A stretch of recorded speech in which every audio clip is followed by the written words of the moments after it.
if I wanted to just invite everybody in the BU group, what would I send them? In terms of instructions? No, I'll just send them the same email you just sent me. That allows them to join. Okay, I'll take your word on it. I'm Derek Bruff. We are now broadcasting live on air. We don't have any viewers just yet, but I'm sure they'll be trickling in.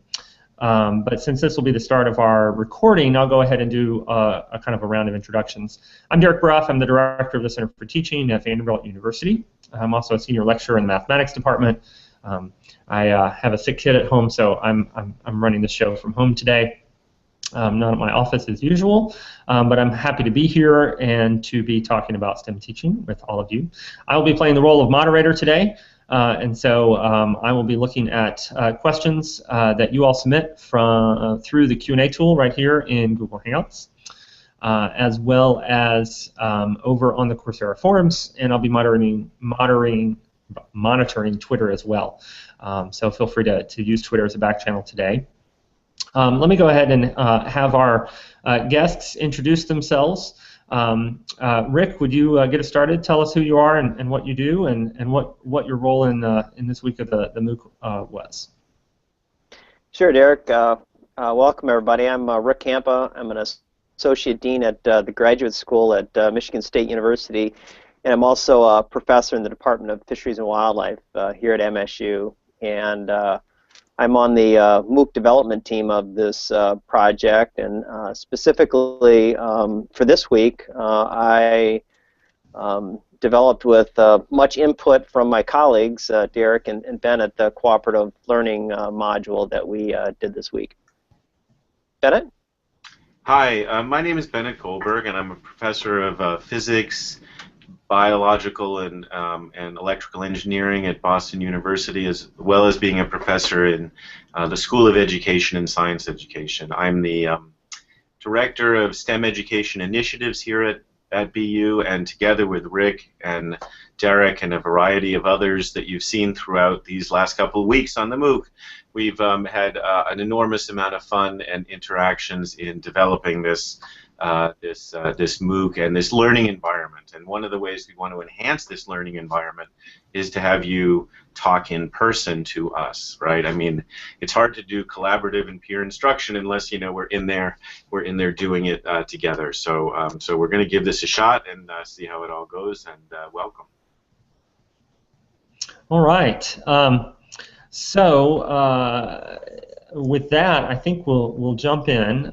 We've got a couple, at least one viewer in there. And actually, Bennett, it reminds me, you know, the plan is for people to participate via the Q&A tool as kind of our primary avenue.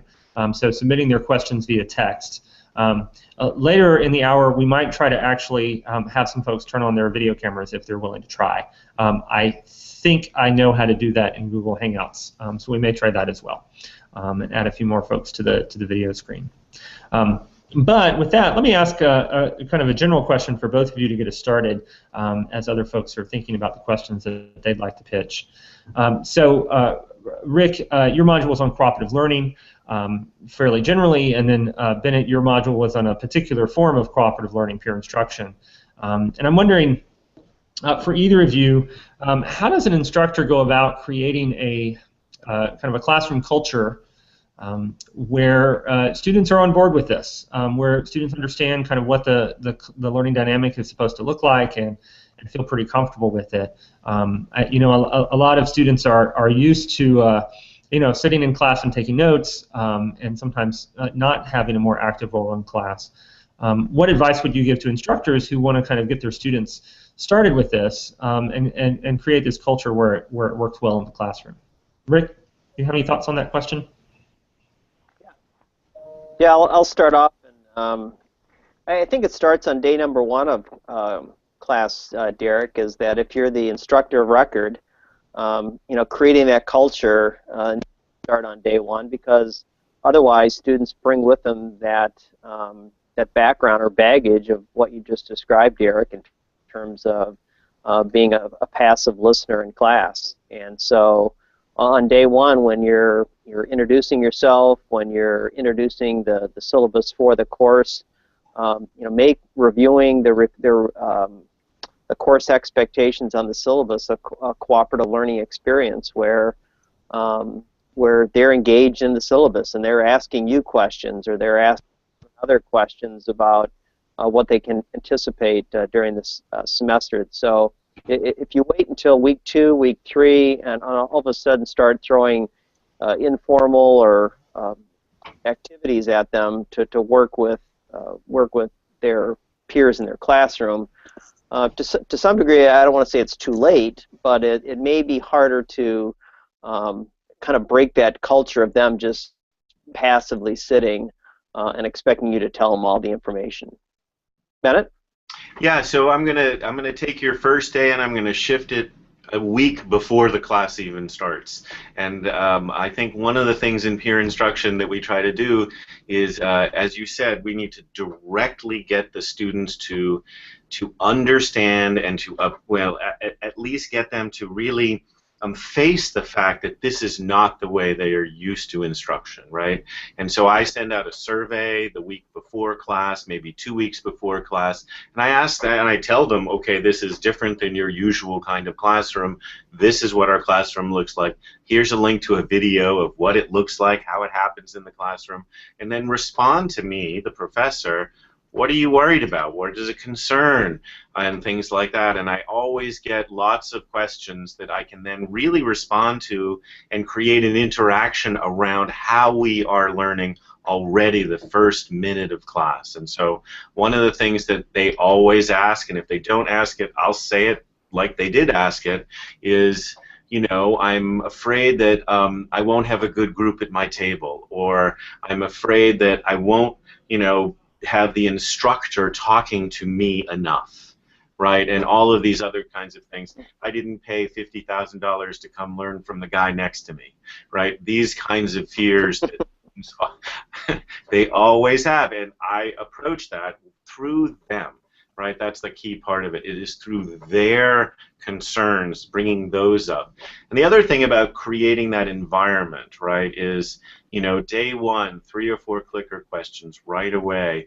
And then even after a week or so, one of the things that I'll do sometimes is I'll sort of have one of those, a meta clicker question about how well is your group working together. Right? Get them to step out from, okay, here's a physics clicker question, but here's a clicker question about how, choose the 1 or 2 or 3 ways that your group could improve your interactions. And that's an individual, and then they answer it as a group after they've even told each other about what they thought they could do to improve things. That's nice. I like that kind of explicit attention to the teamwork dynamic. And getting them to reflect on that, I think that's pretty important. I'll just add one more item that as part of my pitch, I will often try to communicate to students the idea that if they'd like to just kind of memorize some formulas and solve textbook problems, then yes, perhaps sitting in class taking lots of notes and going on their merry way will be helpful. But when they leave the course and they're trying to apply this material in new contexts and solve new problems that don't look just like textbook problems, you're going to have to understand it at a deeper level, and that requires more than just kind of sitting and getting. You've got to interact, and so I think that helps as well. I remember the first time I taught actual engineering students. I had taught freshmen who were going to be engineers, but the first time I taught a stats course which had junior and senior level engineers in it. Day one, I say, turn to your neighbor and talk about this clicker question, and they all jumped right in, which was kind of exciting, but I think in part because, at least at Vanderbilt, they're used to collaborating outside of class on lots of assignments and homework. And so when I gave them permission to do so during class, they jumped right in. That doesn't work all the time, certainly. Depends on your students. But I also find that I often have to, especially those first few days, circulate among the students and be directive. Oh, what's your name? John? Mary? Perhaps you two should work together. I see you're not working with anyone. And so I do a little, matchmaking that way. Social engineering. Social engineering. There you go. There you go. So we've got a question from Raquel. Oh, Rick, do you have another comment on that before we go to our next question? Yeah, real quickly, to build on something Bennett says, I think it's also important that we tell them why we're creating this kind of culture in the classroom. This is a comment that came up on the discussion forum this week. And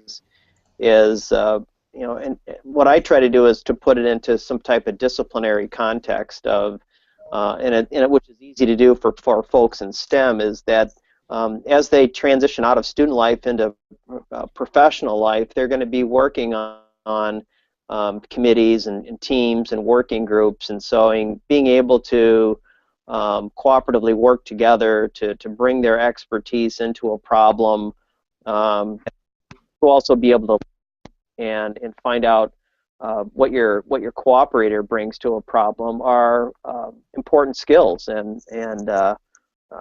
The juniors and seniors that I teach in the spring semester, months, they're going to be out in the working world, and where this is the kind of the nature of the business, and so sharing with them some personal examples of teams or groups that we all work in, and how we work cooperatively provides, I think, a personal anecdote that might help them buy into the culture that you're trying to create in the classroom.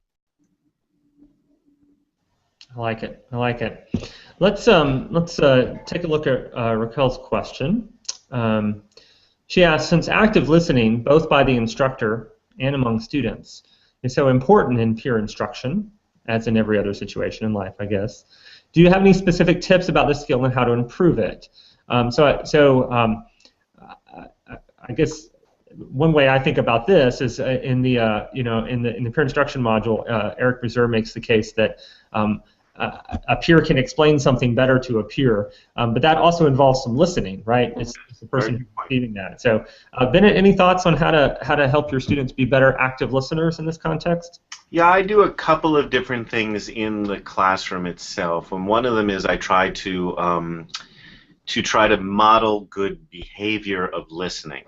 And so when I'm standing up and there's 9 tables of 9 students, 81 students in the room, and somebody has a comment, I move towards them sometimes if I have a microphone, but otherwise I let them speak out, right, and things like that. Another important tip is when you're in that peer instruction environment at the table, I often will go and sit down and not say anything for a fair amount of time. For 10 seconds, 15 seconds, and so I'm listening. I'm proactive in demonstrating good listening behavior.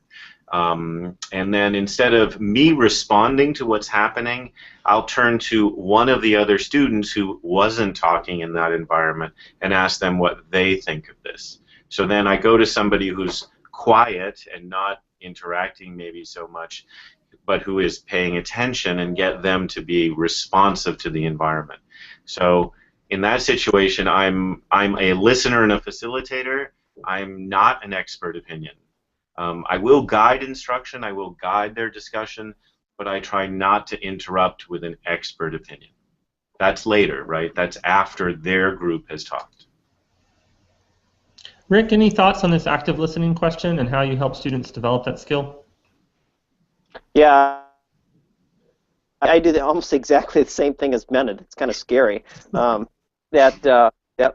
when students are talking, regardless of the size of class. I just came back from class at 110 people, and when students were reporting out, whether they're in the back or the front, I like to go kind of right up to them as close as I can, and look them in the eye and listen to what they have to say, and if need be, repeat the. By doing it, it does 2 things. It shows people that I'm generally for understanding as I'm paraphrasing or.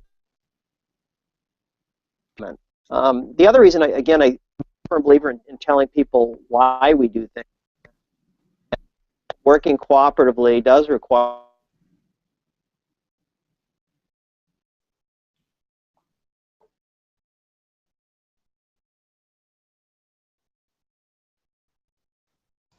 Rick, I think you're frozen. And things like interviews. Is Rick frozen for you too? Yeah, he was frozen for me too. Okay. And so it's going to be a skill for interviewing as well. And so it's a skill that we can use for a variety of applications in our fields. We lost you there just for a minute, Rick. We caught the part about developing that as a skill for interviewing. Can you say again a little bit about kind of what you do in the classroom? Yeah, I do very similar that you know, talking. I like to go up to them within reason, and act, listen to what they have to say, and then when they get done, is to share that class. And I think that does two things. It one checks for understanding that I understood their comment or question, but it also allows the person who's speaking kind of a check on me to see that I've been engaged in what they had to say. Okay. And I might add, I mean, I think some of this depends on the kinds of questions that you're asking, right? And so if you're asking those kind of Goldilocks level questions that are just hard enough but not too hard, the kinds of problems that do require, Rick, what you call positive interdependence, then I think there's more reason for listening in those types of questions because students really do need to put their heads together and kind of reason through something together. I'll also say one tip that I've heard from at least a few math professors who do this. I'm trying to think of the Adam Lucas, I think, was the one who first mentioned it to me, is in a math context, and this applies to a lot of other contexts as well, is to actually instruct students as they're talking to each other, working through a problem, to do so with pen and paper in hand, right? So they actually have to kind of start writing things out and explaining things visually as well. And I think particularly for computational questions, that's really helpful. But anytime you have a diagram or things like that, I think that can be helpful as well because it gives the students kind of something to respond to that it's not quite verbal listening, but it kind of forces them to kind of pay attention to each other in a way as they kind of work through something together on paper. So I think that might help as well. Let's see. Okay, so Raquel, I hope that was helpful for you. I'm going to bring up Anna's question here. She says, following on, I'm interested in what happens during the conversations. Eric Mazur recommends students talk to people with a different answer because a student will explain it to another. But I think two students with the wrong answer can have a productive chat. Bennett, do you want to start with that one and say anything about how you try to do a little social engineering in that setting? Yeah, so I think one of the things, so in my peer instruction environments, I have 9 tables of 9. And at each table of 9, so this is a classic Bob Beichner scale-up environment. There's 3 groups of 3 stationed around that table of 9. And we use a particular algorithm approach to try to define, who is at the table and what actually the positions of the students are. I would, however, say that while they are generally, quote, engineered into their groups of 3, there is a fair amount of interaction across the table itself. And so a lot of what happens may be that there's a couple of students who have the, quote, wrong answer in the individual response, but that they understand that there's a diversity of opinions even around their table of 9. And so I don't find situations, and it might be more true in lecture halls or with a learning catalytics approach, where you deliberately associate the response from the individual response level to how you do groupings, right? So Eric, of course, who together with Brian developed learning catalytics that has this algorithmic approach that is used each time. I agree with that, Anna, that as long as you're not isolating that group of people, 1 or 2, or I'm sorry, not the minimum's 2, right? 2 or 3, as long as you're not isolating them into a situation where they might go further down the road towards supporting their perhaps incorrect thoughts about the question, but that they're in an environment where they can interact with more people with more diverse opinions. I find that that works pretty well.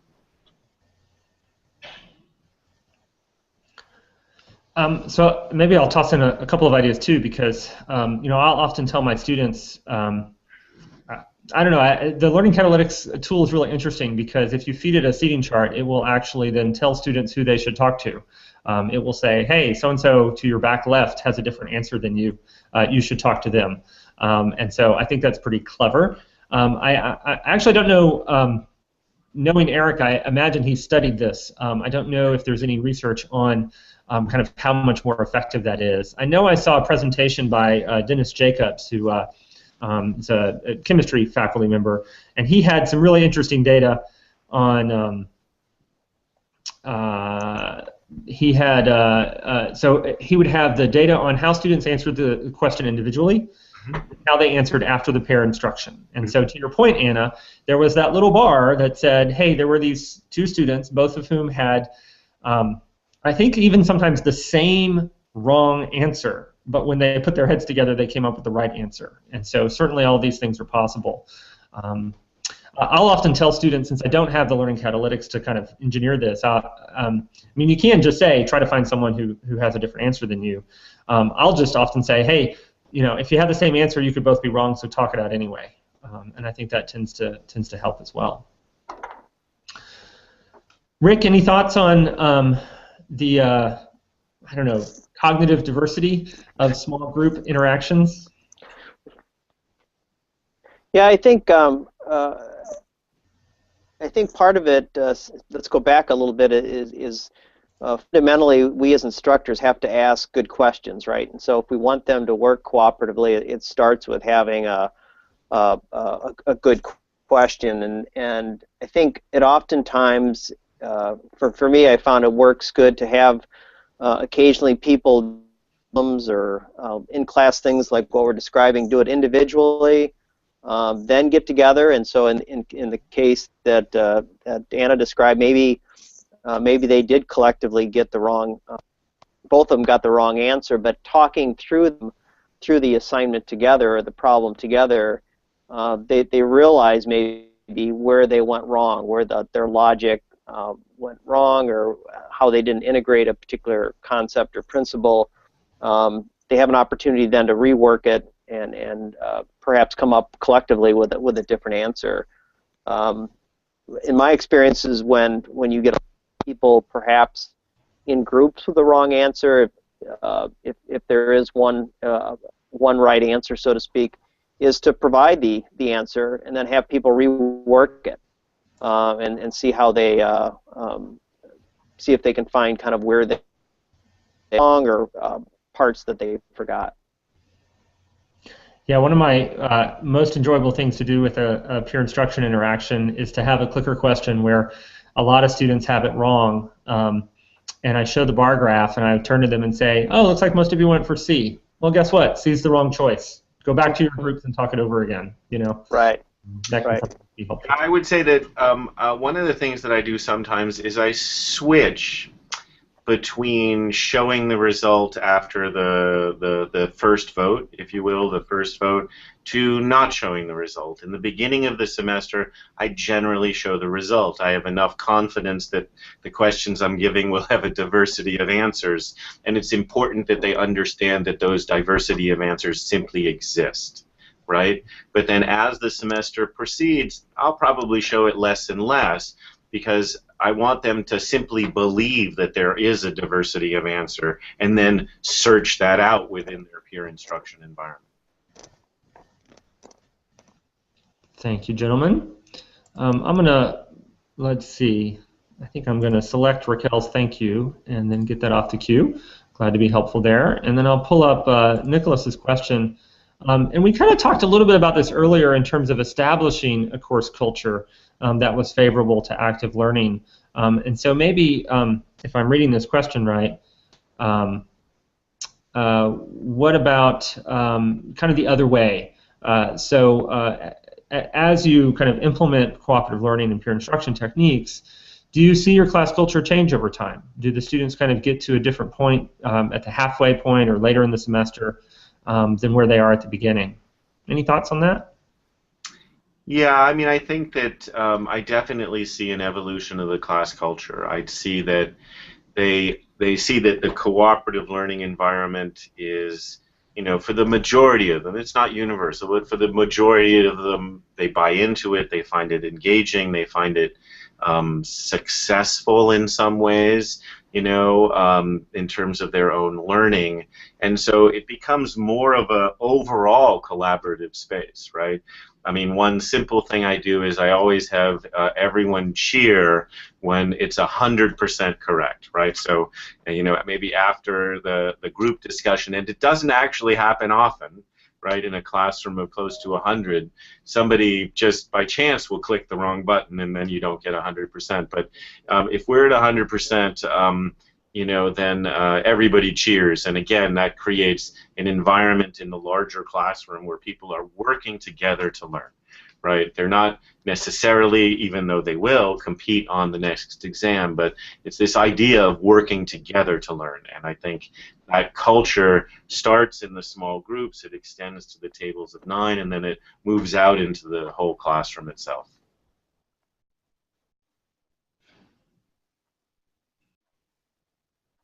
If I could add to that, Derek is practicing some good interpersonal skills. And the day of the class, I have when I get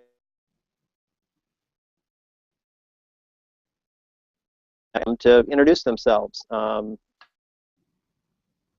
They've worked on a problem or a question, you know, to thank their neighbor, you know, thank their partner, and celebrate the fact that as a team that they completed a task and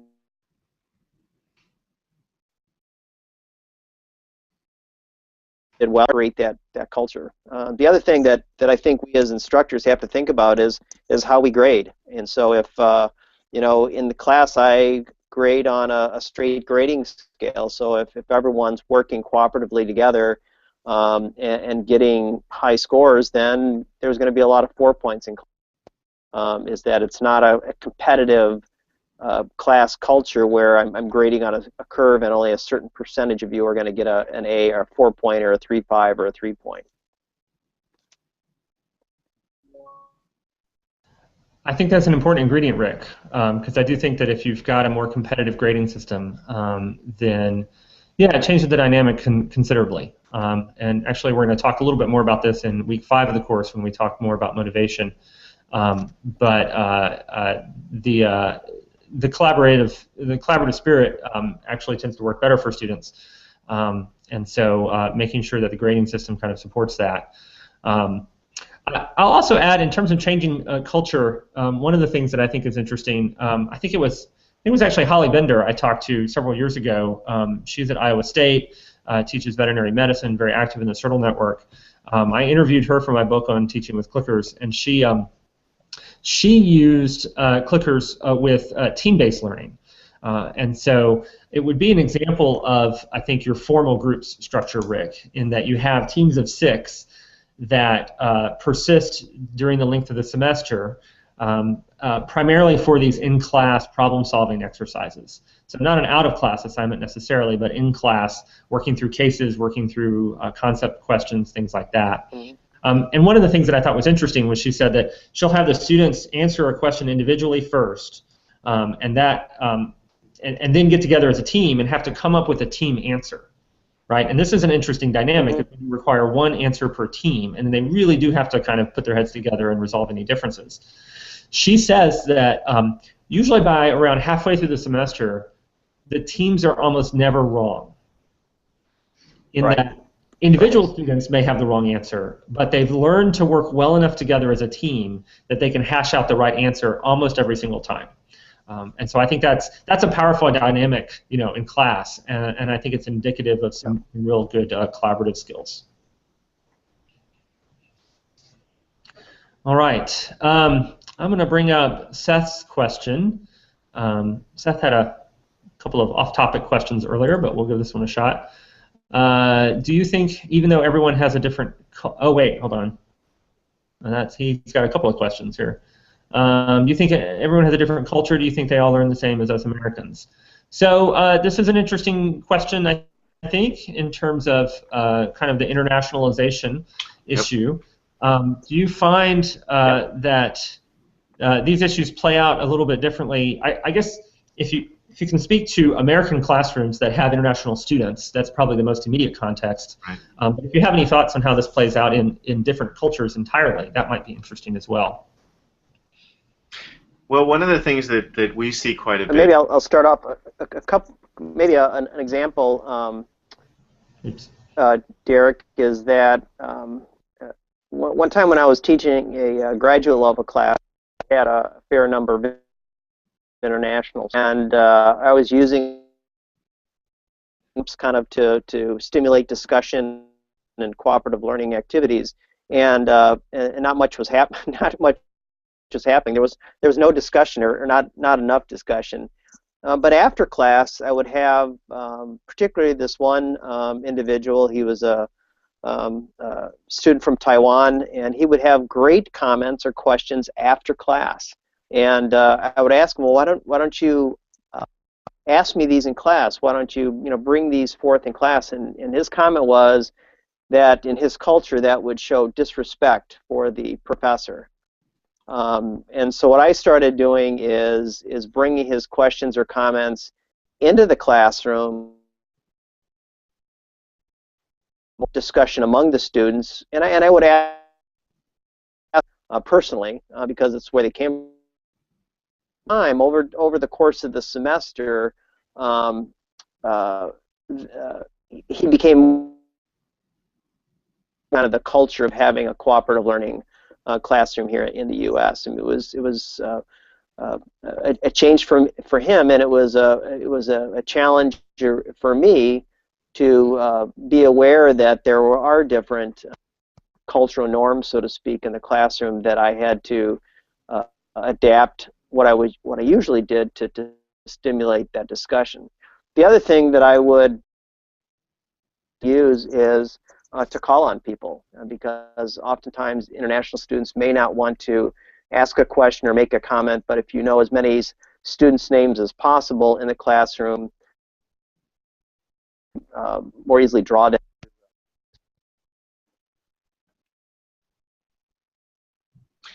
One of the things, so we have a fair number of international students in my classroom.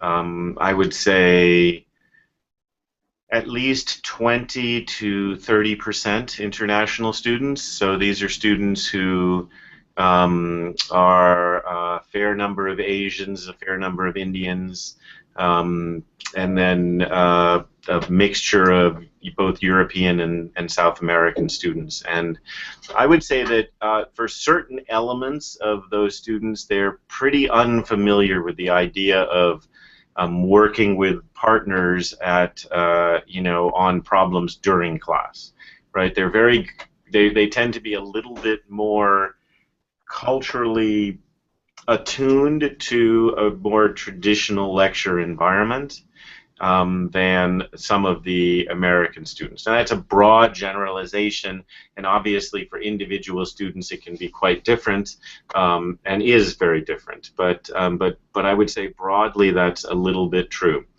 One of the things that I try to do is to not create or to separate. Once I run my algorithm for seating, I try to separate out groups, and then of course as I change the seating once or twice during a semester, I definitely try to create groups where I know that there's going to be a variety of types of interactivity, not somebody heavily dominant, not a group that doesn't discuss at all. But I do think that it does not take long for the socialization within these cultures.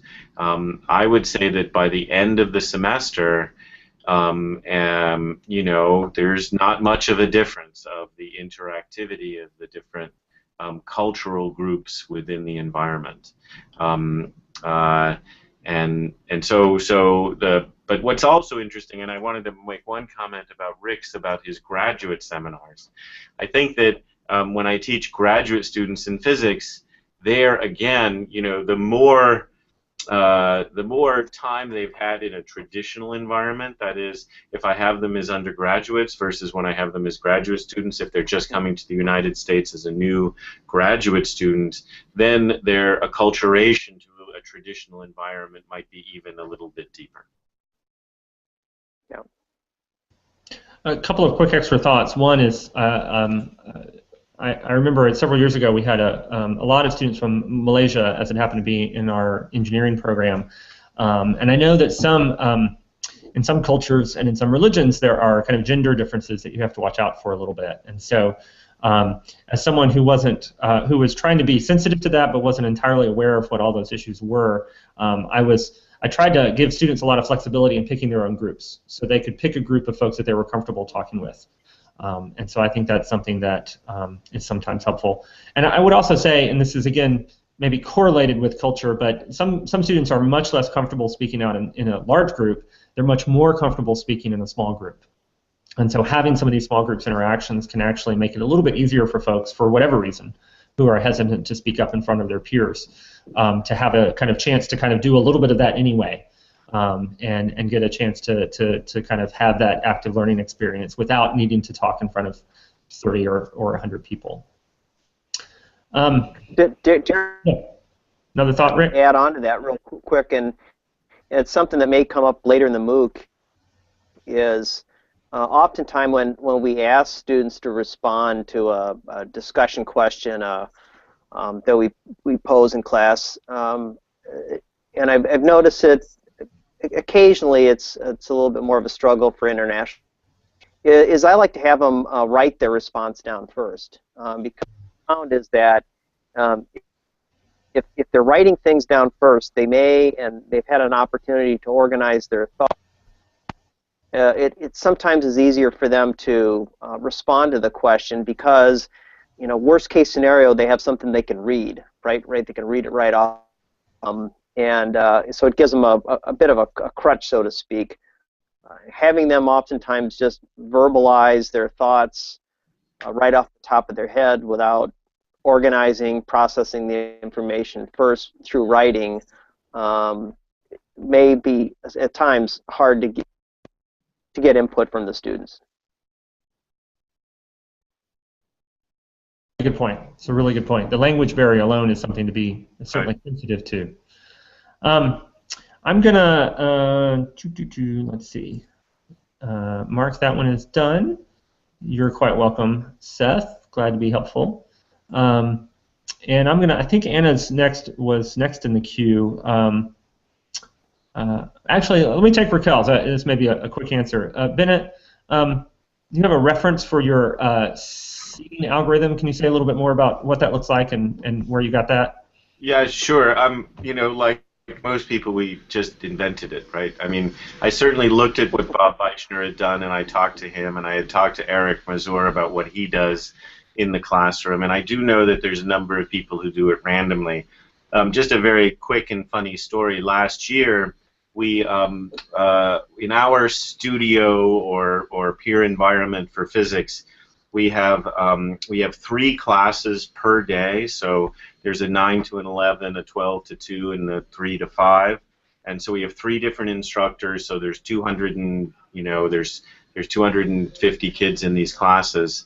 And so the first time that we did this several years ago, we used an algorithm that we simply agreed upon as a set of instructors that we would try to be heterogeneous, right? So, and when you say heterogeneous, that means that you can mix together groups based on whatever characteristics that you can be heterogeneous about. And so this was information that we had about incoming GPA, about incoming majors, about guesses, but pretty good knowledge about gender and things like that. And so we created heterogeneous groups of, males and females, success to less success in GPA, to and then various and majors. After a whole year, so 500 students, 6 instructors, although two of them were the same, so 4 or 5 total instructors, we actually noticed that there was a fairly significant gender gap in that the women didn't do as well as the men in terms of their learning gains. So this year we've actually created a different algorithm where it's homogeneous groupings in terms of gender, major, and GPA, but less so in that space. And so now in my class, for example, and the other 2 studio sections, we have 3 tables of men, 3 tables of women, and then usually 3 tables of mixed, something like that. And then we actually see a reduction in the gender gap, but part of it is because the men don't do as well. So it's an interesting space to study. I do find that women, when grouped together, tend to do better than they do when they're in heterogeneous groupings. And now I have to figure out how to get the men who are in homogeneous groupings how to achieve as well as they would as when they have women at the table. So it depends a little bit on your environment, but I would say that those are the 2 basic algorithms that you need to decide about: homogeneous versus heterogeneous groupings. That's pretty fascinating data, Bennett. and I like that you're looking at the data, right? I mean, you're and doing some mild experiments to kind of see if different groupings are more successful. I'm recalling some of Angel Hoekstra's work at the University of Colorado Boulder, where she did observations in classrooms. I think it was either chemistry or biology classes, and interviews with students afterwards. And one of her findings was that actually some of the male students really didn't want to talk to each other or anyone else on the clicker questions, but what they wanted was a chance to kind of test themselves, right? To kind of, without any help, see if they could get it right. And so, since reading that study, I've tried to take a slightly more flexible approach and let people, if they want to opt out occasionally from the peer instruction, I want to give them that freedom a little bit, as long as I feel confident they're still kind of engaging with the material. Let's see. In terms of sitting arrangements, I'd also point out, Bennett, that you've got a classroom, a physical classroom that supports tables of 9, groups of 3. That right, kind of absolutely. Yeah, one of the reasons I like peer instruction so much, and I'll use this to segue to Anna's question, is peer sounds a lot like pair. You don't have to have pairs, but pairs work really well in almost every single classroom environment. You can almost always turn to your neighbor and talk. Groups of 3, if you've got a more traditional lecture hall seating arrangement, and groups of 3 are still pretty feasible, right? You have one person in the middle and 2 people next to them, and they can all talk. Groups of 4 become really impractical at that point. I've seen some lecture halls that have tiered seating where you have 2 rows on each tier, so that you have kind of a front row and a back row in each tier, and they're level, so the 2 people in the front row can turn around and talk to the 2 people in the back row, and so you still get groups of 4, but you still have the kind of stadium seating, pack them all in a lecture hall that sometimes our administrators want us to have. So physical space is a constraint, certainly sometimes. And with that, maybe I'll segue into Anna's question about kind of other uses of clickers, other kind of pedagogical structures for clickers that aren't necessarily peer instruction. And I'm wondering, I can throw out a couple of ideas, but I thought I'd give you guys first crack on this one if you want to chip in.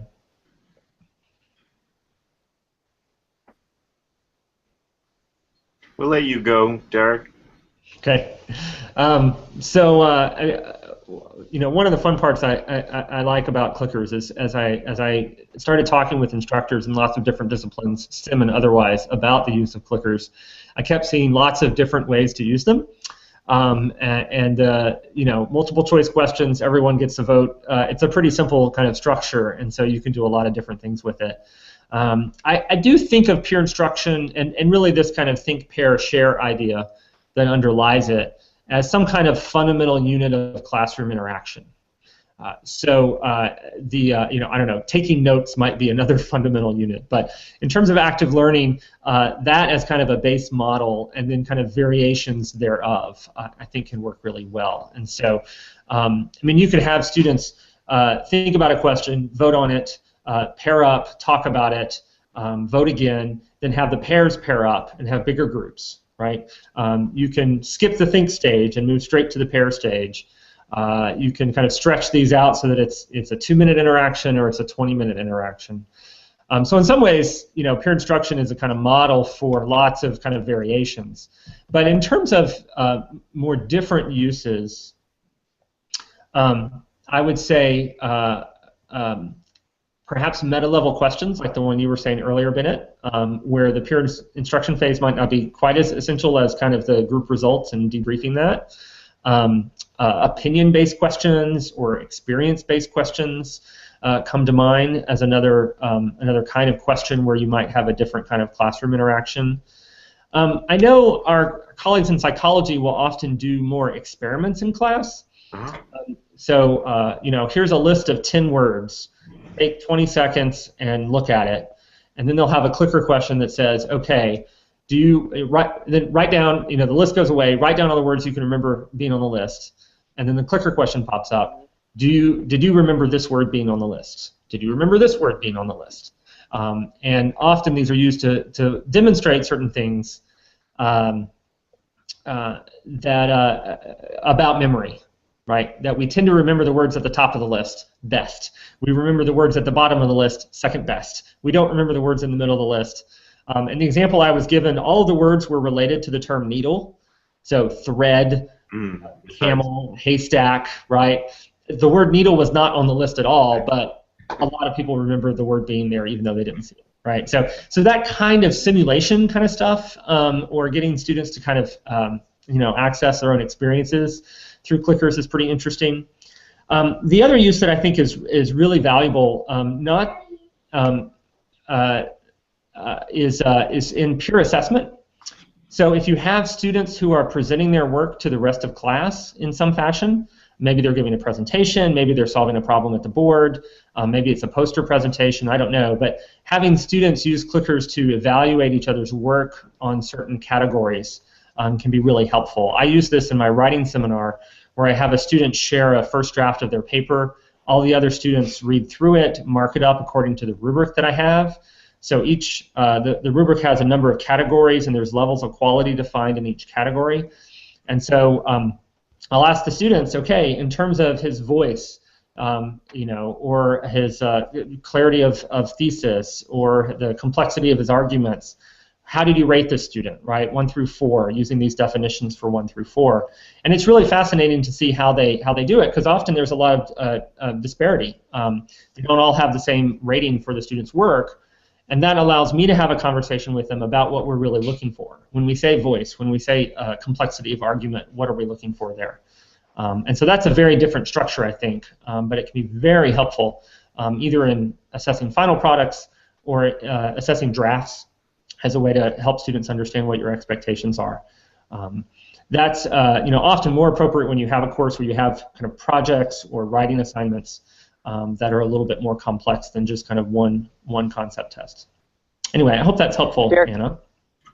Yeah, Derek, Rick? if I could build on that, I do the same kind of writing rubric process that you do in your writing seminar, and present it in the context of peer reviewing scientific writing. Is that it's again, it's a professional skills that they'll be asked to do, you know, as professionals, talking with the students about perhaps things they see as a presentation or a paper may indeed be a positive thing, but again, if they have never been if no one had really discussed that with them and talking through the rubric, talking through what they've created, what I find is that when they do turn in a final product, as an instructor, it's also really a lot easier to grade. I mean, you've got a final product. So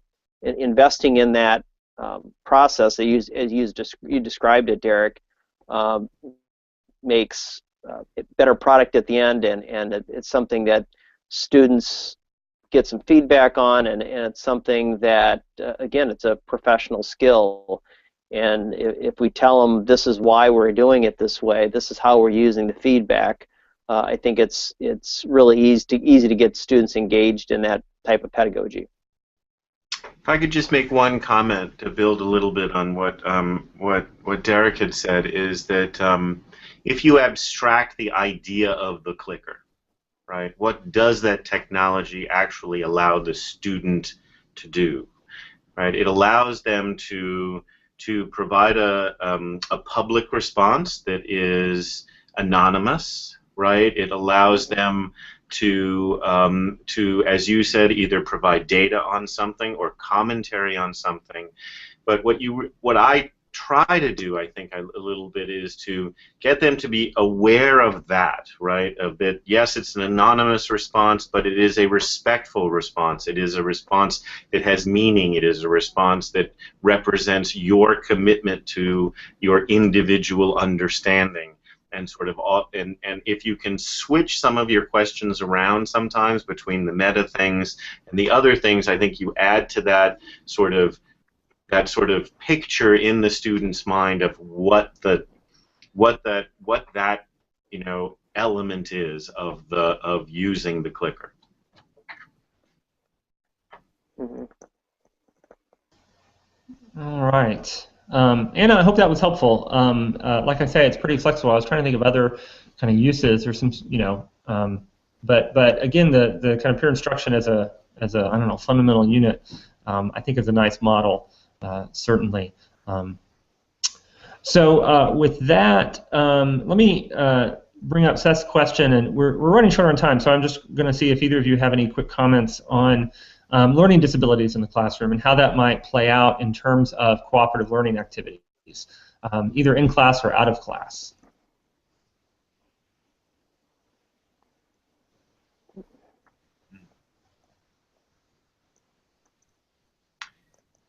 The learning disabilities of students that I've worked with tends to be auditory.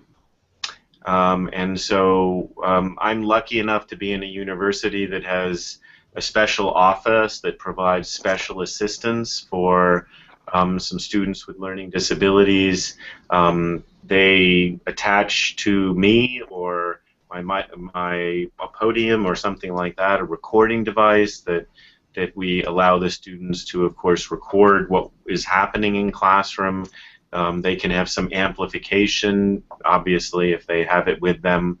I haven't had students with disabilities that would prevent them from using the clicker itself, but I can certainly imagine that that would be the case, and that there might be some technologies around that would assist with that. I do know that we use turning technologies, which has both the handheld unit, but you can also do it on a web-based app. So you could imagine providing an iPad, for example, with the app that would have much larger numbers, be much easier to use from a physical handicap perspective. So I've worked mostly with the auditory handicaps, but I could imagine that there are certainly things that would be appropriate for the physical handicaps as well. I have had students where they've had some speaking handicaps, mostly very strong stuttering and things like that, but they tend to do fine. I mean, that doesn't seem to be a hindrance too much, at least within the small group settings. They're a little bit more shy, of course, about talking and reporting out to a larger class. Yeah, my experience is similar to Bennett's. Is most of the folks I've worked with have had or auditory. We do the exact same thing as we to record those.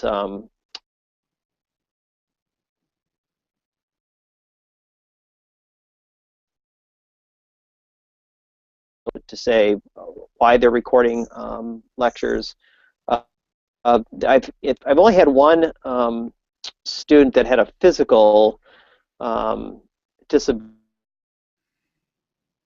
and it was, I don't say it was a challenge, but it did have to modify my assignments because the assignment required students to be in the field outside some work, and under consultation with him, there was part of it he thought he could do. There was other parts he really couldn't do. The particular winter weather we were having in a given year, and all we did is modify the kind of second part of the assignment. And so instead of necessarily all of his data in the field, we put some sample data that he could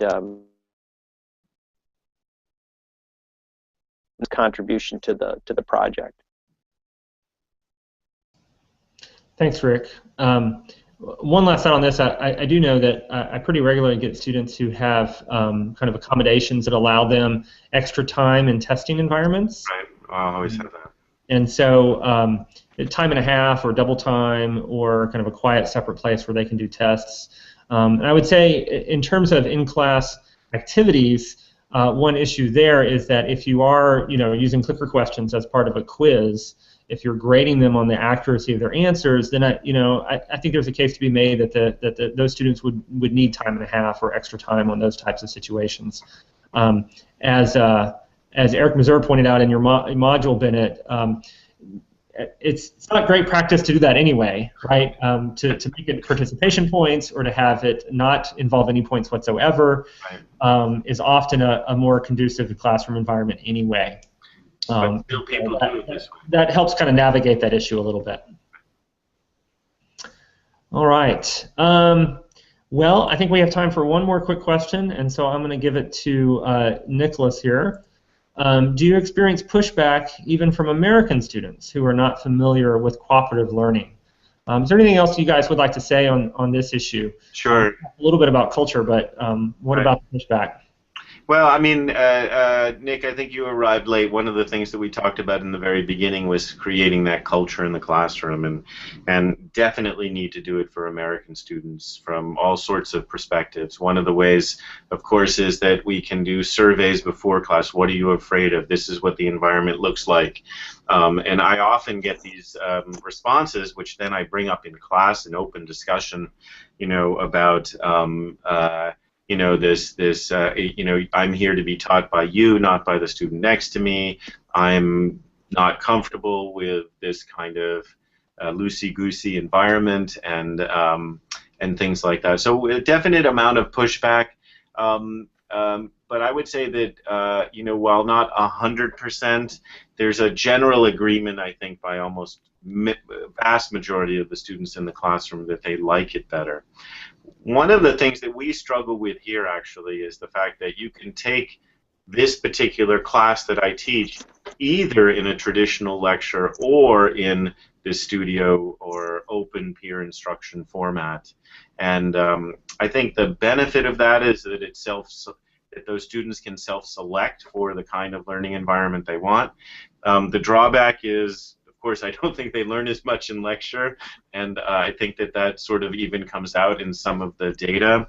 And then, of course, occasionally there's a sense that the students who are able to take the studio and peer instruction environment have a better and more educationally positive experience. And if it's just a scheduling problem, then those in lecture don't feel that it's fair. But I think that there's a fair amount of buy-in and of American students. It's a much harder sell to faculty. How about that? If I could jump in. Yeah, go ahead, Rick. I'm going to have to take off. So anyway, but just my last comment, great hanging out with you all, and see everybody soon online or somewhere else. All right, thanks, Bennett. All right, bye. Any final comments, Rick? Yeah, just I'm Derek.